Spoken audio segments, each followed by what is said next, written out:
안녕하세요. 오늘도 사연살롱을 찾아주셔서 감사합니다.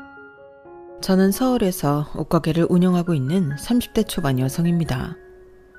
남편과는 3년 차가 되던 해에 헤어졌고요. 다행이라고 말을 해야 하나, 아이는 없었어요.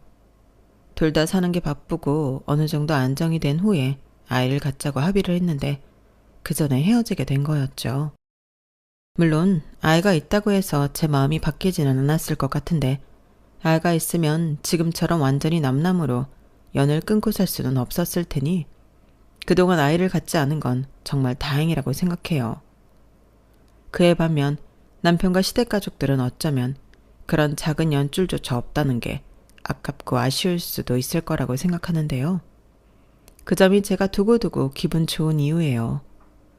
사람이 원래 힘들 때 도와주고 잘 될 때 나누는 건데 이 인간들은 거꾸로인 사람들이었거든요. 제가 힘들 때는 연관 짓지 말라고 하고 차갑게 외면하더니 제가 잘 되고 난 후에는 가족끼리 돕고 살아야 한다고 숟가락 젓가락 다 얹으려 하는데 이런 사람들과 더 살아봤자 제 등골만 달아 없어질 것이 뻔했죠. 그래서 과감하게 이혼이란 선택을 하게 되었는데 지금부터 그 이야기를 여러분들에게 들려드릴까 합니다. 그리고 미리 고백하자면 저는 어릴 때도 공부랑은 별로 친하지 않았고 글쓰기는커녕 책도 잘 안 읽은 사람인데요. 그래도 끝까지 최선을 다해 사연을 적어볼 테니 부족한 글이겠지만 제 이야기 끝까지 들어주시길 바라겠습니다. 그럼 사연 바로 시작해 볼게요. 저는 어릴 때부터 그렇게 공부 말고 멋부리는 걸 좋아했어요. 그래서 엄마 속을 많이 썩이는 못난 딸이었는데요. 지금 생각해보면 그런 부족함이 많은 자식임에도 엄마에게 크게 혼이 난 적은 없었어요. 저희 엄마가 이혼하고 저를 혼자 키우셨거든요. 먹고 살기 바쁘기도 하셨고 또 아빠 없이 자라는 딸이 불쌍해 잘 혼도 못 내셨던 엄마였는데요. 저희 엄마는 정말 생활력이 강한 분이셨어요. 지금은 은퇴하셨지만 불과 5년 전만 해도 다른 아저씨들과 공사 현장을 누비며 미장일을 하셨거든요. 그래서인지 늘 깡마른 체형에 쇼컷을 하고 있어 여성미라고는 찾아볼 수가 없었는데요. 저는 그런 엄마가 세상에서 제일 멋있다고 생각했어요. 그래서 평소에도 우리 엄마가 일하느라 맨날 작업복 입고 있고 안 꾸며서 그렇지 제대로 갖춰 입고 화장해서 멋 좀 부리잖아? 그럼 유명한 모델 뺨치지. 라고 생각할 정도로 엄마를 좋아했는데 아마도 다른 엄마처럼 공부 가지고 잔소리한다고 저를 혼내지 않아서 제가 엄마를 많이 좋아했던 것 같아요. 그리고 엄마는 세상에 공부가 다가 아니라며 저더러 평생 하고 싶은 일을 찾아서 하면 그게 성공이라고 늘 말씀하셨는데요. 저는 지금도 그 말이 제 진로를 정했다고 자부해요. 사실 공부 안 하고 잡지책이나 보고 화장하고 다닌다고 학교 다닐 때 선생님한테 엄청 혼났거든요. 그리고 제가 딱히 사고 친 건 없는데 저를 문제아로 보는 선생님과 친구들이 많아 불이익을 당한 적도 많았어요. 그럼 어린 마음에 억울하다고 엄마에게 이야기할 수도 있는데 저는 그때도 억울한 건 억울한 거고 고생하는 엄마에게 걱정거리를 안겨주고 싶지 않아 말을 하지 않고 참았어요. 그래서 엄마는 제가 학교를 졸업할 때까지 아무 문제가 없다고 생각하셨다고 했는데요. 제가 나중에 어른이 되어 그런 일이 있었다고 하니 엄청 속상해 하시더라고요. 그런 일이 있었으면 엄마한테 즉각 말을 했어야지. 그랬으면 엄마가 가서 확 다 뒤집어 엎었을 텐데. 감히 금쪽 같은 내 딸한테 상처를 줘? 이런 폭삭 망할 것들. 이렇게 화를 내셨는데 다 지나간 일인데도 저에게 미안하다고 하셨는데요. 이렇듯 저는 엄마와 좀 각별한 사이였어요. 아빠는 제가 2살이었는지 3살이었는지 해외에 나가 돈을 벌어 오겠다고 나간 이후 잠적을 했다고 했는데요. 할머니와 그 집 식구들이 쉬쉬했지만 엄마 말로는 아빠가 해외에 나가 외국 여자와 딴 살림을 차린 것 같다고 하더라고요. 그리고 복잡하게 이혼을 했다고 했는데 그 때문인지 저희 엄마는 남자 보기를 돌같이 하셨어요. 다 결혼 전에는 하늘의 별도 달도 따다 준다고 설치지만 막상 결혼하고 나면 손 하나 까딱하지 않고 사고만 친다고. 자기 평생 2번의 결혼은 없다고 했는데 그렇기 때문인지 엄마를 좋다고 하는 아저씨들도 많았는데 엄마는 단 한 번도 흔들린 적이 없었어요. 자기랑 결혼하면 더 이상 힘든 일도 하지 않고 저도 잘 키워주겠다고 말하던 아저씨도 있었는데 엄마는 그저 콧방귀만 뀌었죠. 사실 그때 저는 살짝 흔들렸거든요. 엄마가 더 이상 고생하지 않고 저도 다른 아이들처럼 하고 싶은 거 다 하고 아빠도 생긴다는데 나쁠 것이 없다고 생각했는데요. 엄마는 아니라고 했어요. 결혼 전에는 무슨 말을 못해? 엄마는 그런 말 이제 하나도 안 믿어. 괜히 재혼 잘못해서 너나 나나 상처만 받고 힘들지. 그럴 바에는 조금 힘들어도 지금처럼 우리끼리 재미나게 사는 게 나아. 이렇게 단호하게 아니라고 하니 그저 저는 아쉬운 마음만 뒤로 할 수밖에 없었죠. 그리고 그 말을 제가 이제 와서 곱씹게 될 줄은 몰랐는데요. 저희 엄마의 그 말은 세월이 흘러도 무슨 예언가의 말처럼 꼭 들어맞는 말이었어요. 앞서 말한 대로 저는 어릴 때부터 옷을 좋아했고 그래서 언젠가는 제 취향이 가득한 옷가게를 운영하는 게 꿈이었는데 문제는 돈이었죠. 돈이 있어야 물건을 떼다 팔 수 있잖아요. 그래서 일단은 돈을 벌기 위해 고등학교 때부터 아르바이트를 많이 했어요. 목적은 돈이었지만 저는 거기에서 학교에서 배우지 못한 많은 것들을 배울 수 있었죠. 사회라는 곳이 어떤 곳인지 그때 알았거든요. 어리다는 이유로 무시를 당하고 또 일을 하고도 임금을 다 못 받는 경우도 있었는데 살아남기 위해 어떻게 해야 하는지 자연스럽게 배우게 되었어요. 그리고 나는 어른이 되어도 그러지 말아야지 하는 생각을 많이 했었는데요. 그만큼 살아왔던 일이 참 많았죠. 제가 만난 어른들은 좋은 분들도 많았지만 나쁜 분들도 정말 많았거든요. 하지만 저는 찬밥, 더운 밥을 가릴 처지가 아니었기 때문에 정말 무작정 열심히만 했는데요. 그렇게 돈을 한 1,000만 원 정도 모으게 되었어요. 말이 1,000만 원이지 저에겐 10억 같은 돈이었죠. 그리고 저는 그 돈으로 무작정 동대문에 가서 옷을 떼다 인터넷 쇼핑몰을 만들어 팔기 시작했는데요. 그렇게 제대로 준비하지 않은 사업이 잘 될 턱이 없었죠. 그렇게 제 첫 사업은 수입 0원에 쫄딱 망해버렸어요. 제가 또 겁은 많아서 빚은 못 만들겠더라고요. 그래서 가진 거 다 까먹고 다시 제로가 되었는데요. 다시 아르바이트부터 시작하게 되었죠. 그리고 그때부터는 엄한 다른 가게가 아닌 임금은 짜도 옷가게에서 일을 하기로 했는데 그때부터는 제 일도 열심히 했지만 선배 사장님을 많이 관찰했어요. 그런데 그게 정말 재밌는 거예요.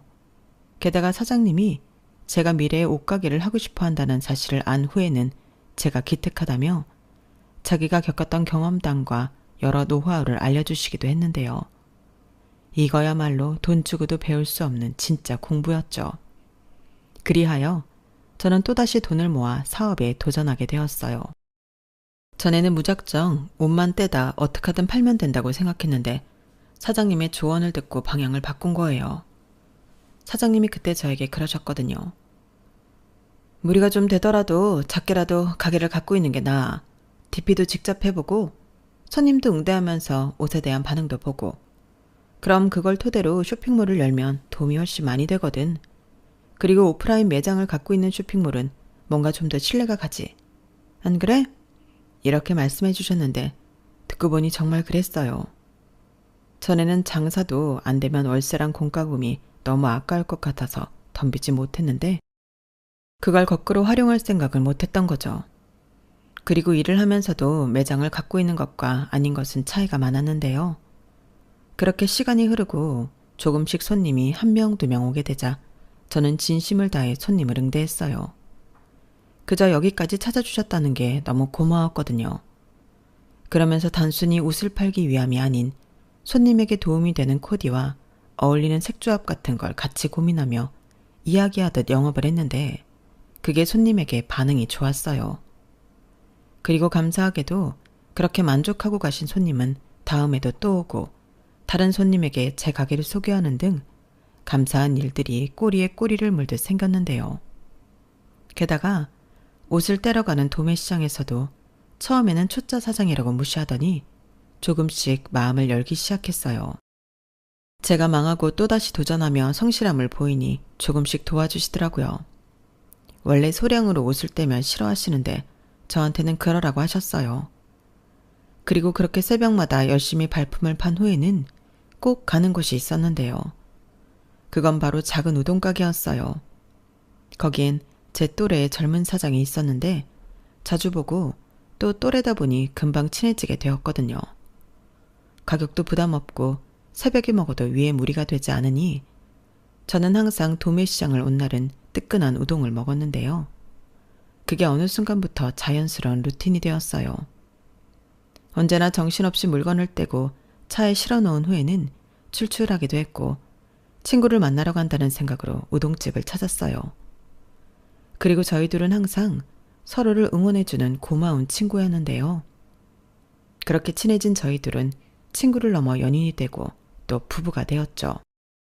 자기 왔어? 오늘도 힘들었지? 내가 좀 가서 도와주면 좋은데 정신이 하나도 없었네. 도와주긴 뭘 도와줘. 자기도 장사해야지. 오늘도 손님 많았어? 당연하지. 자기도 알잖아. 우리 가게 단골 엄청 많은 거. 빨리 앉아. 늘 먹던 튀김우동 나갑니다. 야, 우리 자기 튀김우동이다. 자기는 진짜 일본 장인보다 우동을 잘 만드는 것 같아. 그리고 내가 생각해봤는데 이렇게 양도 많고 맛있는데 자기 우동 너무 싸. 이렇게 많이 주고 건더기도 실한데 6,000원은 진짜 너무 싸지. 우리 한 1,000원씩만 올릴까? 에이, 그래도 그럼 안 되지. 자기도 내 가게 싸고 맛있다고 왔으면서 그럴 수는 없지. 그럼 손님 다 떨어져 나간다. 나는 지금이 좋아. 자기처럼 열심히 일하는 친구들한테 내가 만든 우동이 얼마나 위안이 되겠어? 역시 우리 여보는 착한 사장님이야. 진짜 내가 뭐 거들어줄 거 없어? 없다니까요. 자기는 거기 앉아서 우동이나 맛있게 드세요. 내가 오늘 자기 좋아하는 야채튀김도 많이 튀겨놨는데 튀김도 한 입 해야지. 두 말하면 입 아프지. 빨리 줘. 배고프다. 저희는 풍족하지 않았지만 그땐 참 많이 행복했어요. 비록 신혼집은 구옥에 좁아 터진 원룸이었지만 그 작은 곳이 저희 두 사람의 천국이었죠. 그리고 서로 돈이 너무 소중하고 궁했기 때문에 저희는 양가 모여 인사만 하고 결혼식도 생략한 채 혼인신고 후 그냥 함께 살기로 했는데요. 그 일도 설명을 하자면 길어요. 사실 처음엔 결혼식 정도는 정식으로 하려고 했었거든요. 그런데 막상 결혼식 견적을 받아보니 돈이 정말 장난이 아니었죠. 아니 그 결혼식 반나절을 하기 위해 까먹는 돈 액수가 어마무시했는데 그 금액을 눈으로 확인하니 저도 남편도 한순간에 결혼식을 하고 싶은 마음이 사라지더라고요. 그런데 시부모님은 안 그래도 인생에 한 번인 결혼인데 어떻게 식을 안 올릴 수 있냐며 말도 안 된다고 하셨는데요. 당신들이 그동안 낸 축의금 회수를 위해서라도 결혼식은 꼭 해야 한다고 성화를 부리셨죠. 하지만 아무리 부모님의 성화라고 해도 저희는 그럴 수가 없었는데 그러기엔 저희가 너무 돈이 궁했어요. 솔직히 그 돈이면 저도 남편도 사업 자금으로 쓰고 싶었거든요. 그래서 죄송하지만 시부모님의 뜻을 거역하고 결혼식을 미뤘는데요. 시부모님에게는 형편이 나아지면 그때 결혼식을 올리겠다고 말씀드리고 무작정 신혼 살림부터 차렸어요. 당시 저도 남편도 혼자 살고 있어서 살림을 합치는 게 공과금과 생활비를 줄일 수 있을 것 같았거든요. 그리고 결론적으로는 시부모님이 원했던 결혼식은 올리지 못했는데 혼인신고도 하지 않았다면 더할 나위 없이 좋았을 테지만 그러지 못한 것이 아쉬울 뿐입니다. 그래도 신혼 초 저희 두 사람은 많이 행복했어요. 하지만 믿었던 사랑도 돈 앞에서는 와장창 무너졌는데 제가 결혼을 하고 1년 정도 지났을 때 고비가 한번 왔었거든요. 사업이라는 게 크던 작던 늘 잘 될 수는 없으니까 위기가 오기 마련이잖아요. 그리고 그 위기가 저에겐 전화위복이 되었는데 그때는 그럴 줄 모르고 마냥 힘들기만 했었죠. 당시 저는 장사가 잘 되어 인터넷 쇼핑몰을 오픈했어요. 그리고 오프라인의 반응을 토대로 상품을 개발하기 시작했는데 제 손으로 디자인을 하게 되었죠. 그렇게 개발한 첫 상품이 핏이 예쁘고 고무밴드 청바지였는데요. 싸구려 한 철만 입는 게 아니라 저는 조금 값이 나가더라도 오래오래 입을 수 있는 그런 청바지를 만들고 싶었어요. 오히려 오래 입으면 더 예쁜 청바지가 있잖아요. 그래서 제가 만든 청바지도 그렇게 되길 바라며 오랜 시간 시행착오를 겪고 만든 상품이었는데요. 제 바람이 듬뿍 담겨 있어 그런지 금방 효도 상품이 되었어요. 정말이지 없어서 못 판다는 말이 제 현실이었는데 힘들어도 힘든 줄 모르고 일을 했죠. 그때 상품평을 저는 아직도 잊지 못하거든요. 체형도 보정되고 핏이 너무 예쁘다고. 사람들이 살 빠졌냐고 물어본다며 평생 이 청바지만 입고 싶다고 저더러 계속 만들어달라고 했는데요. 그야말로 공전의 히트를 쳤어요. 그리고 계속되는 리콜 요청에 저는 투자를 좀 해서 대량으로 생산을 하게 되었는데요. 제가 만든 상품이 잘 팔리니 그때는 기분이 정말 날아갈 것만 같았어요. 하지만 그런 신나는 기분도 잠시, 곧이어 저는 천국에서 지옥으로 뚝 떨어지고 말았는데요. 제가 확인했을 때는 물빠짐이 거의 없다시피 했던 청바지는 물빠짐이 너무 심하다는 컴플레인이 들어오기 시작했어요. 하나 둘 정도 들어왔을 때는 불량이 있었나 보다 하고 환불이나 교환 처리를 해드렸는데 이게 하나 둘에서 끝나지 않았죠. 그리고 나중엔 제가 판매한 만큼 환불 요청이 들어왔는데 오프라인으로 똑같은 청바지를 사간 손님의 물건을 보니 이건 제가 받은 샘플과 분명 다르다는 걸 알게 되었죠. 그땐 상품이 많이 판매가 된 만큼 그 손해도 어마어마했는데요. 그것들을 회수해도 다시 팔 수 없으니 순전히 리스크가 되게 되었죠.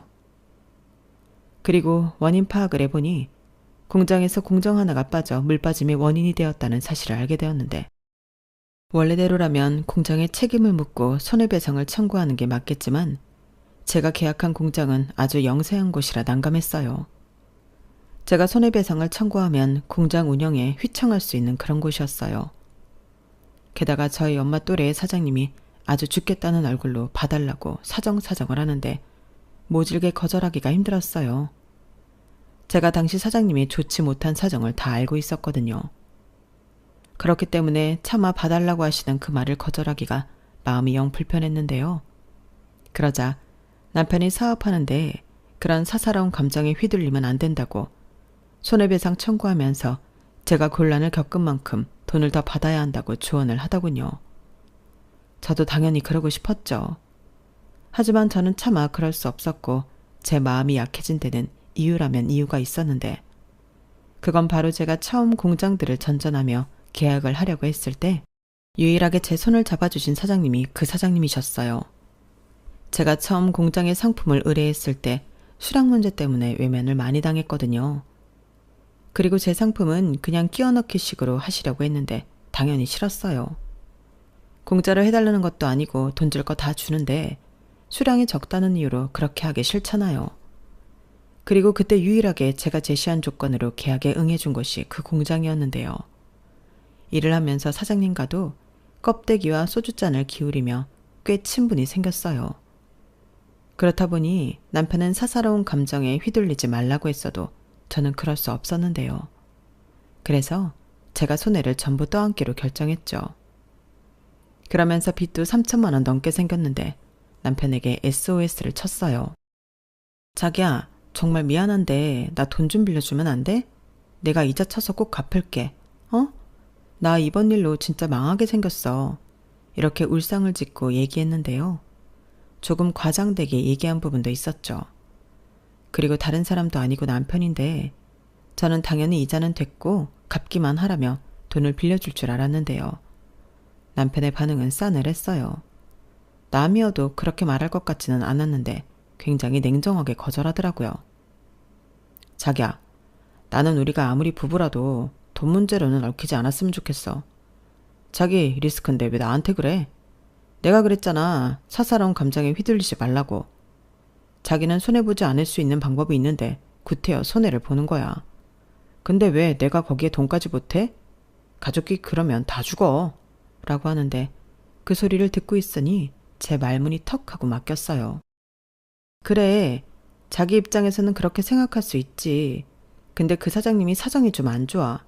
사모님도 많이 편찮으시고 직원들 월급도 겨우겨우 맞춰주고 있어. 그런데 거기에 대고 어떻게 나 살자고 그래. 그래서 남들 사정 다 봐주고 자기가 그 손해를 다 떠안아? 그건 아니지. 자기는 지금 보니까 사업하면 안 되겠다. 자기가 무슨 자선사업가야? 자기는 이익을 추구하는 상인이야. 돈 앞에서 사정이 뭐가 필요해? 그래, 맞아. 하지만 내가 당장 손해배상을 청구해도 그 사장님은 그걸 보상해 줄 수 있는 능력이 없어. 어차피 달라질 상황도 아닌데. 그리고 사장님이 두고두고 이번 일 보상하신다고 약속도 했고. 자기는 그 약속을 믿어? 그냥 하는 말이지. 위기 모면하려고. 그리고 그 사장이 돈 없는 걸 자기가 왜 걱정해? 어디 가서 빌리든 대출을 받든 그 사장이 알아서 할 일이지. 아무튼 나는 자기한테 빌려줄 돈은 없으니까 앞으로도 우리 서로 돈 얘기는 하지 말자. 내가 언제 자기한테 돈 얘기하는 거 봤어? 우리 각자 사업은 각자 알아서 하자. 남편은 저한테 장사할 그릇이 아니라는 듯 돈도 빌려주지 않을 거면서 일장 연설을 늘어놓았어요. 그리고 그땐 정말이지 나 또 망하는구나 이런 생각을 했었는데요. 하는 수 없이 친정엄마에게 사정을 이야기하고 돈을 빌리게 되었죠. 그리고 그 돈도 갚아야 하고 이번 일로 고객들도 떨어져 나갔으니 가게를 빼야 하나 하루하루 골머리가 아팠는데 그때 시어머니에게 연락이 왔어요. 남편에게 대강의 이야기를 들었다며 말을 시작하셨는데 저는 혹시라도 시어머니가 제 마음 상했을까 걱정돼서 전화를 하셨나 했거든요.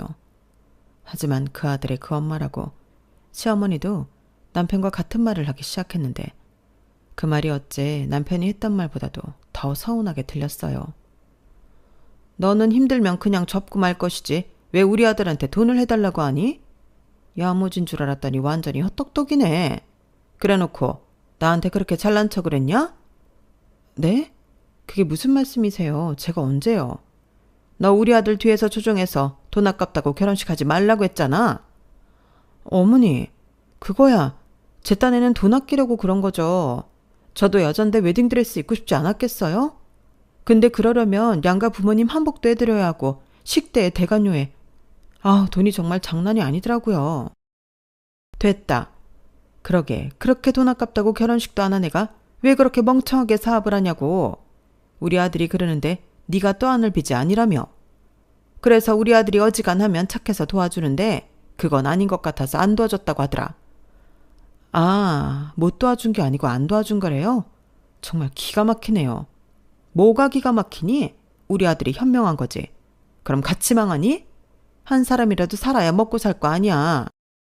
너 두말할 것도 없이 네 사업 정리하고 우리 아들 가게 가서 일손 거들어라. 내가 볼 땐 그게 제일 나아. 왜 빚을 떠안고 있니? 어머니, 제 일은 제가 알아서 할게요. 그리고 당장 급한 불은 친정엄마가 도와주셔서 남편한테 돈 얘기할 것도 없고요. 제가 정 안 되면 어머니 말처럼 그렇게 하든지 다른 데 취직을 하든지 할 테니까 걱정하지 마세요. 내가 걱정을 안 하게 생겼니? 아무리 친정엄마가 도와줬다고 해도 그것도 빚이잖아. 안 갚아도 된다고 니네 엄마가 확실하게 말했어? 그거 아니면 그것도 빚이지. 다른 사람도 아니고 우리 큰아들한테 이런 일이 생겼는데 내가 걱정을 어떻게 안 해? 내가 정말 우리 아들한테 그 말을 듣는데 없던 혈압이 다 생기는 것 같았어. 너 행여 네 엄마 돈 갚아야 한다고 우리 아들한테 돈 달라고 하기만 해봐. 니네 엄마한테도 똑똑히 말해. 그 돈은 네가 빌린 거지 우리 아들이랑 상관없다고. 어머니는 혹시라도 제 사업 때문에 자기 아들 돈이 축날까 저를 잡아댔어요. 그리고 그 전화를 받는데 가뜩이나 혼자 벼랑 끝에 있던 기분이었던 저를 혼자 죽으라고 등을 떠미는 것처럼 느껴졌는데 아니 이게 무슨 가족이고 부부인가 허탈하기만 하더라고요. 그리고 아주 꼬숩게도 사람 일은 아무도 모른다고 생각지도 못한 일이 저한테 벌어졌는데요. 마치 그 일은 저에게 포기하지 말고 계속 잘해보라는 하늘의 계시처럼 저를 살려주었어요. 정말이지 사람이 절박하니까 죽으라는 법은 없더라고요. 왜냐하면 제가 리스크를 안고 반품 처리한 후 고객들이 떨어져 나가는 게 아니라 오히려 신용할 수 있다며 구매가 늘어났어요. 저는 다시 물건이 없어서 못 파는 행복한 비명을 질렀는데 제가 픽한 상품은 가성비도 좋고 예뻐서 실패가 없다며 구매평도 많이 올라왔죠. 그런 진심 어린 예쁜 상품평을 볼 때면 고객님이 제 마음을 알아주는 기분이 들어 울컥할 때도 있었는데 그래서 더 당장의 이익보다는 내가 손님이라면 만족하고 마음에 들어할 상품들을 만들고 고르는 등 저는 제 일에 더 열중했어요. 그러니 온오프에서 제가 준비한 상품들이 그야말로 불티나게 팔렸는데 전에 안고 가던 리스크는 3달도 되지 않아 복구가 되었고 그 해에는 제가 사업을 한 일에 가장 많은 수익을 내기도 했는데요. 공장 사장님 일도 그랬어요. 사장님은 그때 저한테 큰 은혜를 받았다며 제가 맡기는 상품은 더욱 신경 써주셨고 언제나 1순위로 작업해 주시는 등 결과적으로는 제 든든한 조력자가 돼주셨는데 옆에서 그걸 다 본 남편은 설마 했지만 제가 그 일로 전화위복으로 성공가도를 달리자 살짝 배 아파하는 것 같더군요. 저더러 자기가 운이 좋아서 그렇지 보통은 내 말이 맞아 라며 없어 보이게 변명을 하기도 했는데 그래도 서운한 마음은 사라지지 않았죠. 원래 사람이 힘들 때 잘해주던 사람과 서운하게 했던 사람을 못 잊는 거잖아요.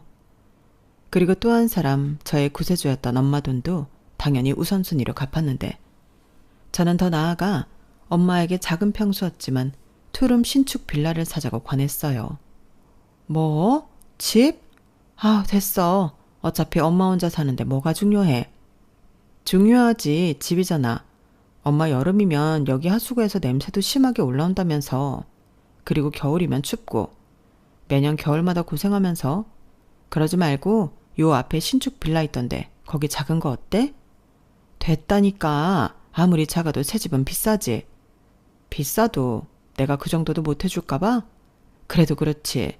너 이제 혼자 아니야. 정서방이랑 네 시댁에서 싫어할 수 있어. 됐다 그래. 나 힘들 때 알아서 하라고 했던 인간이 정서방이야.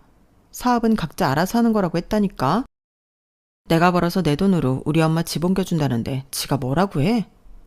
아휴, 아직도 그 일로 꿍해? 정서방은 정서방대로 생각이 있었겠지. 몰라. 서운한 건 서운한 거지. 그리고 이 집 보증금 빼서 보태고 그러면 뭐 얼마나 더 들겠어. 부족한 건 대출 좀 받고 하자. 여기 엄마 집이기도 하지만 내 친정이잖아. 저는 싫다는 엄마에게 끝까지 졸랐어요. 그래서 저희 엄마가 못 이기는 듯 넘어오게 되었는데 사실 저희 엄마도 새 집에서 살고 싶었겠죠. 그리고 살던 집 보증금 빼고 당신 적금 깨고 제가 갚은 돈까지 모두 넣고 부족한 돈만 저더러 해달라고 했는데 정말 생각보다 제 돈이 많이 들어가진 않았어요. 그리고 말은 싫다고 해도 좋아하는 엄마를 보며 그렇게 뿌듯할 수가 없었는데요. 그런데 그 사실을 안 남편은 그렇지 않더군요. 무슨 떼돈 버냐? 아니 사람이 손이 왜 이렇게 커? 장모님 집을 사드렸다고? 이렇게 아주 눈을 까디집고 저에게 뭐라고 하기 시작했는데요. 그러면서 한다는 말이 친정이든 시댁이든 똑같이 해야 한다고 하더군요. 그리고 우리도 원룸 사는데 우리 집부터 어떻게 해야 하는 거 아니냐며 생각하면 생각할수록 저더러 괘씸하다고 하는데 제 입장에서는 사도 난말하는 거였죠. 제가 힘들 때도 잘도 외면하더니 이제 와서 남편 말은 완전히 제 주머니만 털자는 거잖아요. 그러면서 저더러 무슨 떼돈을 버냐고 비아냥거릴 때는 언제고 말을 저리 바꿀 수 있다니 뻔뻔하게만 보였는데요. 그냥 가만히만 있으면 중간이나 가지. 왜 지 돈도 아닌데 당당하게 여기저기 집을 해주라고 난리를 치는 건지 저는 남편한테 실망했어요. 그리고 그게 시작이 되어 저희 부부 사이는 멀어져 갔는데 여기에 시어머니라는 사람은 자기 아들을 말리지 못할 망정 더한 사람이었는데요. 이번에도 자기 아들한테 들었는지 제가 친정집 이사를 도운 걸 알고 난리를 치기 시작하셨어요. 자기 아들한테 돈 달라고 할까 큰 소리를 내더니 이번엔 제가 번 돈이라도 저는 출가 외인이라 친정에 돈을 주면 안 된다고 하는 거예요. 그러면서 남편처럼 자기 집도 낡았다며 이사 가고 싶다고 아파트 타령을 하는데 신축은 바라지도 않으니 한강이 보이는 9층 브랜드 아파트로 집을 옮겨달라고 하더군요. 말도 안 되는 소리였죠. 저는 저도 모르게 콧방귀가 나오고 말았어요. 저희 엄마야 저에게 실질적인 도움을 주셨지만 시어머니와 남편은 1원도 보태주지 않았는데 저리 당당하게 말할 수 있다는 게 너무 신기했어요. 그래서 내가 왜 출가 외인이냐. 나는 우리 엄마 딸이고 나 힘들 때 유일하게 도와준 사람도 우리 엄마인데 결혼했다는 이유로 친정을 외면하라는 거냐며 한강뷰 아파트 가고 싶으면 며느리 말고 아들한테 얘기하라고 했는데요.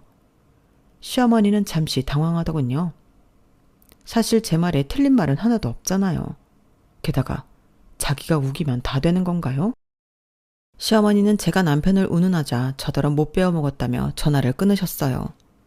저는 그러거나 말거나 신경을 쓰지 않았는데 그 뒤에는 뭐 무늬만 부부일 뿐 쭉 냉전의 시간을 갖게 되었죠.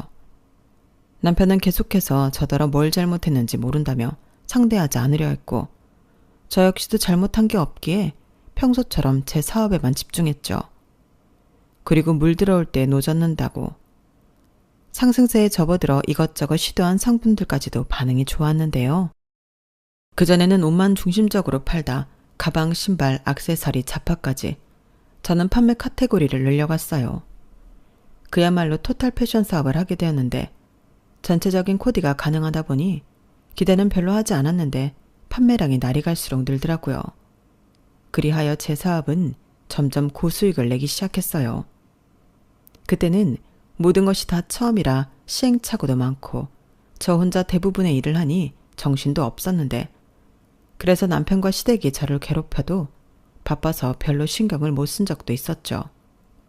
그러다 저는 본격적으로 사업을 더 키워보기로 결심을 했는데요. 작은 옷가게가 아닌 정식 사무실과 매장을 구분지어 제대로 하고 싶었어요. 게다가 제가 주먹구구식으로 하는 게 아닌 인터넷 쇼핑몰도 따로 전문적으로 관리할 수 있는 직원들이 있으면 좋겠다는 생각이 들었는데 확실히 전문 직원들을 고용하니 퀄리티부터가 달라지더군요. 물론 그에 따른 인건비는 발생하겠지만 그로 인해 판매량이 늘어났으니 비용이라는 생각도 들지 않았죠. 그리고 남편은 제가 더 잘 되니 배알이 꼬인 건지 저더러 헛바람이 단단히 들었다며 그렇게 일 크게 벌리다 망하면 빚더미에 오른다고 적당히 하라고 시비를 걸기도 했는데요. 그도 그럴 게 남편의 우동집이 그때부터 뭔가 잘 안 되기 시작했어요. 자기는 평소처럼 똑같이 한다고 했는데 손님들이 점점 줄어드는 모양 같더라고요. 그래서 버는 것보다 장사를 하면서 쓰는 돈이 더 많아지는 것 같았는데 지도 꼴에 자존심은 있으니까 저에게 말을 하지 않았죠. 그 얘기는 다른 사장님한테 들었거든요. 그래서 저는 내심 속으로 자기는 점점 사업이 기울기만 하는데 제 사업이 잘 되니 도와달라는 말을 못하겠고 그래서 시비를 거나 하며 속으로 고소해했는데 그때까지는 이혼할 생각까지는 아니었어요. 대신 남편 우동집이 계속 어렵다면 안 되는 거 지고 있지 말고 정리 후 제 사업에 들어와 함께 일을 하자고 권할 생각이었는데요. 제가 그때는 정신을 덜 차린 거였죠.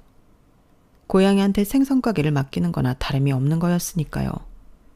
그리고 점점 남편은 제가 버리도 괜찮은데 자기랑 자기 집을 챙기지 않는 걸 못마땅하게 생각하기 시작했는데요.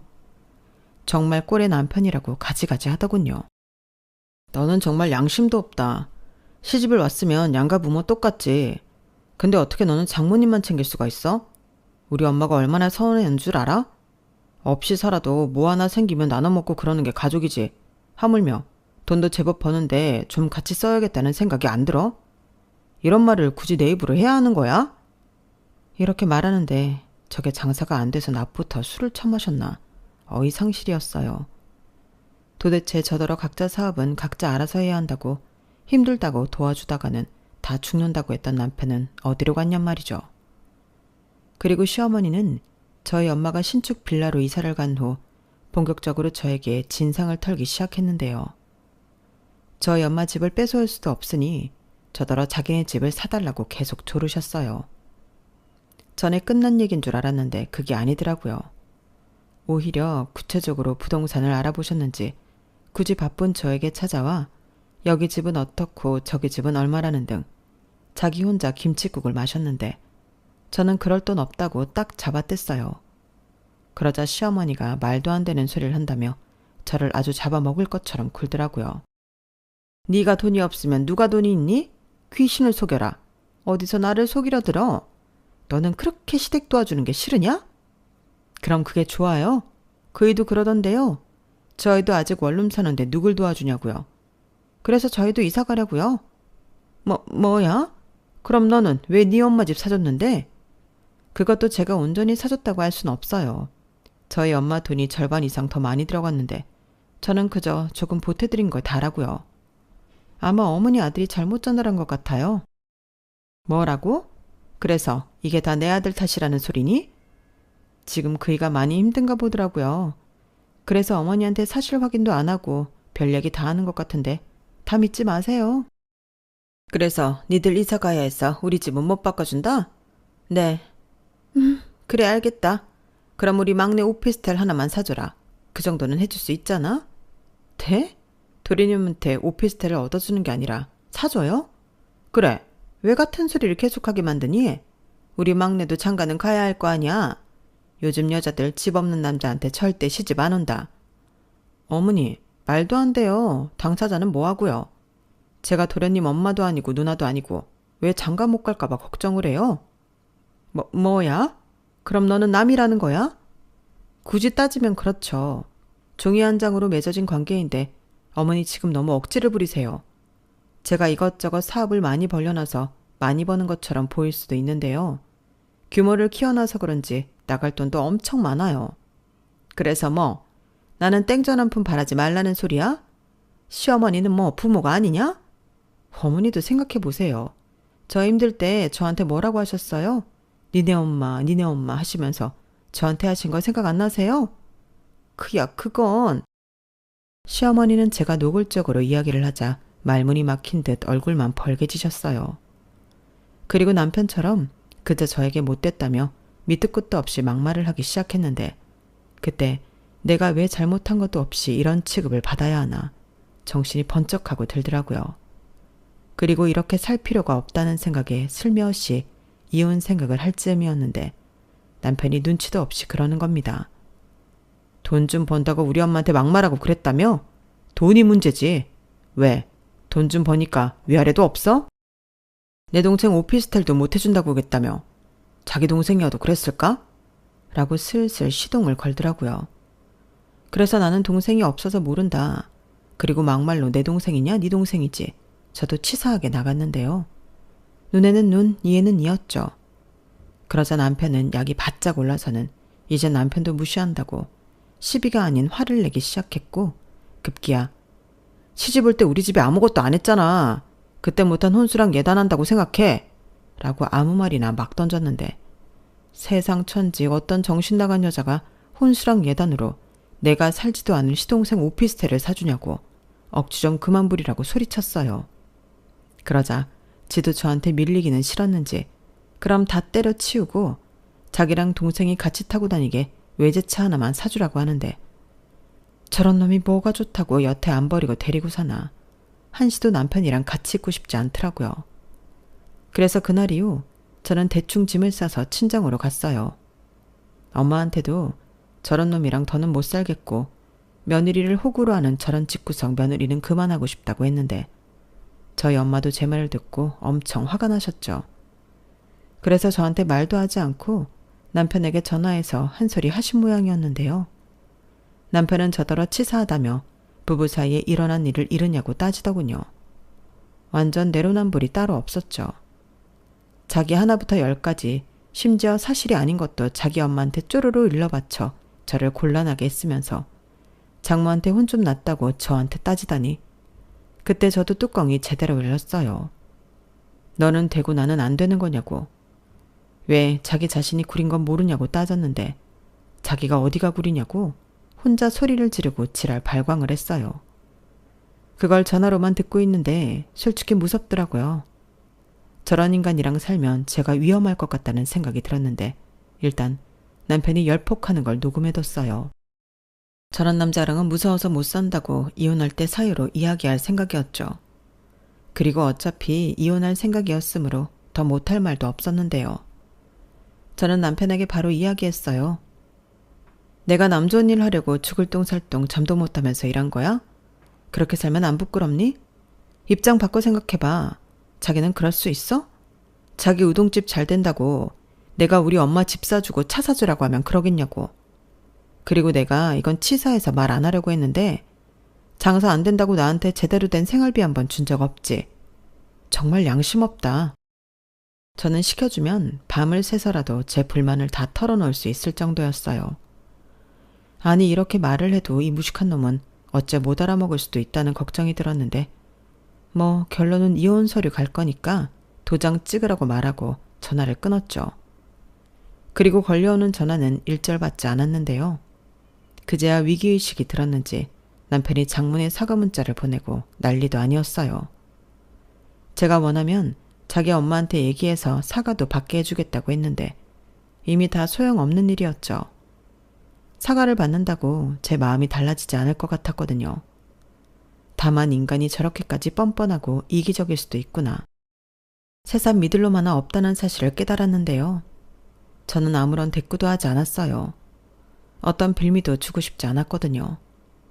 그리고 이혼 서류를 보내놓고 저는 또 열심히 제 사업에 집중했고 한 달 가까이 이혼 서류가 돌아오지 않아 저는 염두했던 대로 변호사 사무실을 찾아가 이혼 소송을 준비했는데요. 사무장님이 곧장 이혼 소장을 남편에게 보내겠다고 하시더군요. 그러자 득달같이 시어머니가 제 사무실로 오셨어요.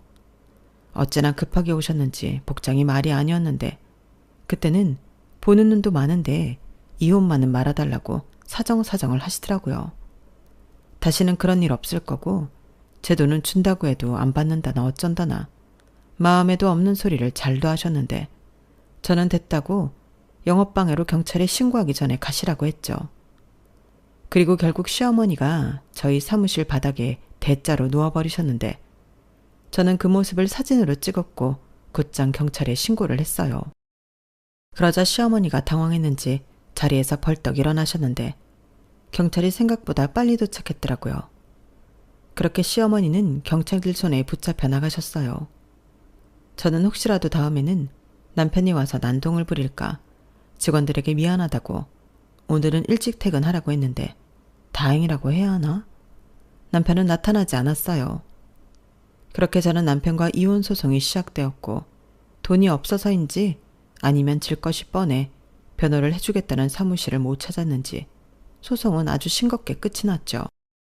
어차피 저희 두 사람은 혼인 기간이 그다지 길지 않았으니까요. 게다가 둘이 살림을 합쳤을 때도 둘 다 가진 것도 없어서 네 거 내 거 주장할 것도 없었는데 남편은 제가 번 돈으로 호의호식하고 싶었겠지만 그건 법으로도 어찌해 볼 수 없는 일이었어요. 그렇게 저는 빈대 같은 남편과 깨끗하게 헤어졌고 남편은 들리는 소문에 가게 보증금도 다 까먹어서 길거리 장사를 한다고 했는데요. 그것도 얼마나 갈지 모르겠다고 주변에서는 혀를 찼어요.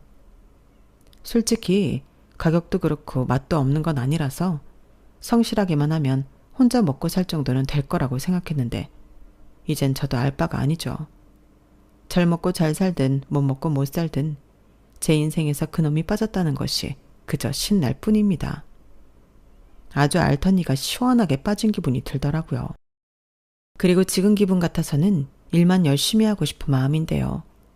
또다시 위기가 찾아와도 멋지게 제 힘으로 극복할 수 있는 CEO가 되고 싶어요.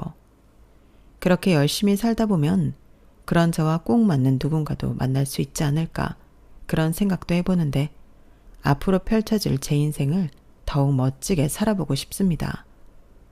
저는 현재 오피스텔에서 혼자 지내고 있어요.